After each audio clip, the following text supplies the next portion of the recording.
Pertama mau nanya ke dua anak, Dira dan Darin, Mawar sama Ray, gimana kalian setelah syuting ini? Karena sepanjang film kan emosi kalian tuh lebih banyak di nangis sama marah. Setelah syuting, apakah lelah banget secara emosional kan kalian berdua atau seperti apa? Kemudian yang kedua mau bertanya ke bapak sama ibu, kira-kira after project ini atau setelah syuting, apa yang bisa kalian pelajari dari sosok Mas Dwi dari Bapak Yudi dan Mbak Yuni dari Ibu Lia? Karena kita saya pasti setiap project memberikan mau belajar baru untuk kalian semua. Jadi yang pengen aku tahu, adakah yang nempel untuk kalian berdua? Itu aja. Terima kasih, sukses semua. Terima kasih Mas Bayu. Nangis nggak Mas Bayu tadi? Hampir. Silakan Mawar dan Bong dulu. Bong duluan Bong. Setelah syuting gimana? Masih berasa berat nggak karena emosi, marah dan lain-lain ada di film ini kan? Marah-marah mulu dia. Selesai syuting masih marah-marah pasti Mas. Sampai sekarang. Jala? Halo. Nah, ya, silakan. Dibungkam gini ya? Silakan. Setelah syuting tuh sebenarnya ya kalau capek sih pasti karena kan syutingnya juga take-nya pakai energi dan pakai emosi yang betulan kami create gitu. Jadi setelah syuting tuh energinya pasti lumayan sangat berkurang.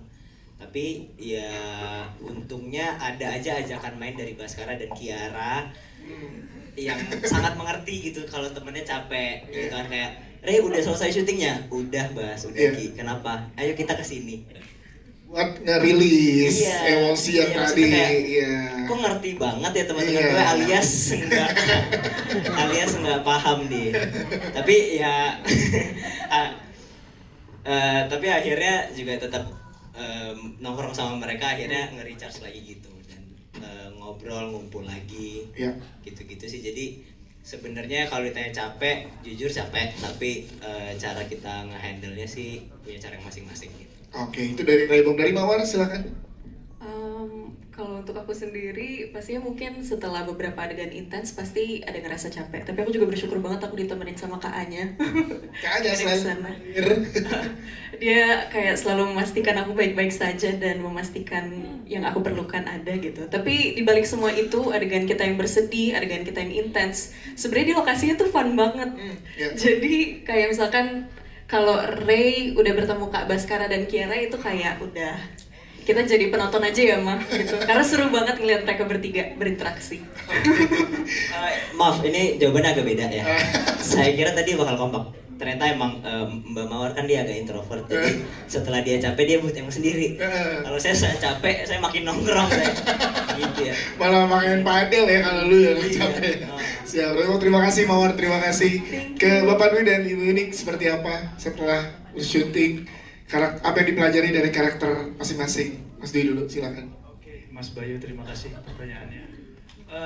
Kalau setelah perjalanan menjadi Yudi ini, kesimpulan yang aku ambil itu jangan sampai seorang ayah itu kehilangan diri.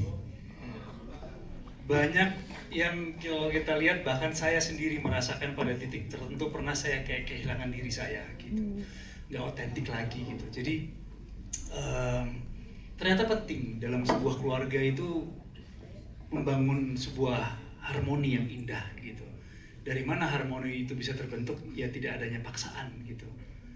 Biarkan anak-anak belajar atas dasar pilihannya, bukan paksaan dari orang tuanya gitu. Dan antara bapak sama ibu komunikasi sangat penting sekali. Jadi supaya arahnya sama.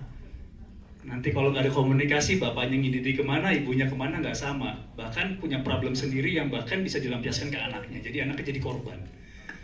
Jadi film ini berbicara tentang pengharapan sih menurut saya. Gitu. Ada harapan dari orang tua, ada harapan dari anak, tapi yang nggak ketemu karena nggak ada komunikasinya. Gitu. Akhirnya jadi sumber penderitaan di rumah situ. Gitu. Wah, terima kasih Mas Dwi Sasoda. Bu Yunik, silakan. Bu Yunik. Ya, kalau saya tuh dapat sesuatu dari film ini adalah ketika menjadi ibu itu saya belajar untuk banyak komunikasi sama anak-anak. Jadi memang membiasakan untuk nggak boleh bohong di rumah, nggak ada yang boleh bohong, apapun baik atau buruk itu semua harus jujur. Komunikasi sih, saya belajar dari film ini bahwa di rumah itu makin harus sering berkomunikasi sama anak-anak. Maksudnya hadir dalam arti kata sebenarnya. Jadi nggak pulang secapek apapun ya, coba ketemuin anak-anak, ajak ngobrol, kamu gimana hari ini. Satunya juga gitu, pokoknya harus nanyain mereka hari ini gimana kamu kabarnya. Jadi mencoba hadir terus untuk anak-anak. Baik, terima kasih, tepuk tangan sekali lagi untuk teman-teman cast dan filmmaker.